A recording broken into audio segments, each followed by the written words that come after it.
We're back from Amman tonight as we prepare to leave this region behind and head to New York for tomorrow night's broadcast. One last look back at one of the strangest places we found in all of Iraq, a leftover from the Saddam era.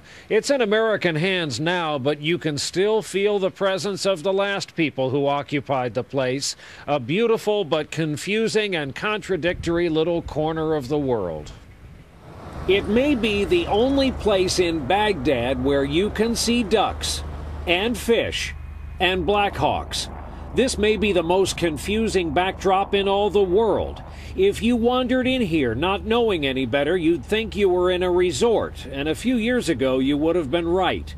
This is the Al-Faw Palace, once one of Saddam Hussein's 99 palaces. It was designed as a kind of corporate retreat, a relaxing playground for members of Saddam's political party who were rewarded for their loyalty with vacation time here. His sons Uday and Qusay used it. Saddam is said to have spent no more than 7 or 8 nights here himself. But like much of what he built, it's all about him. His initials are everywhere, and opulence is the only design scheme. But like a lot of things in Saddam-era Iraq, it's not at all what it seems.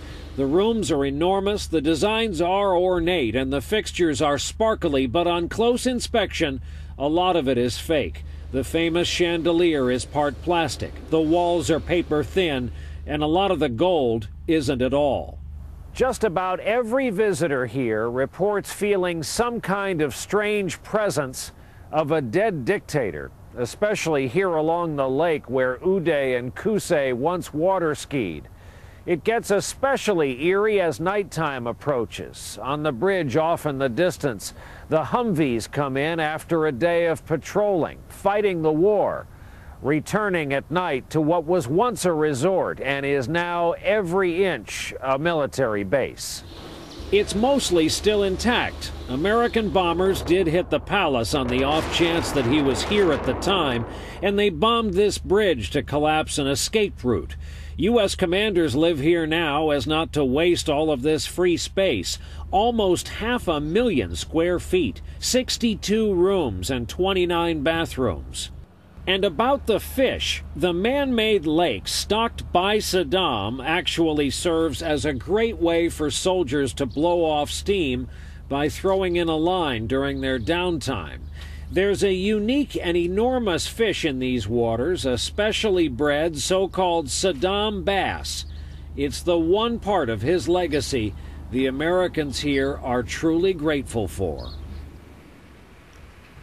You see what we mean, a very strange place in a complicated and still dangerous country.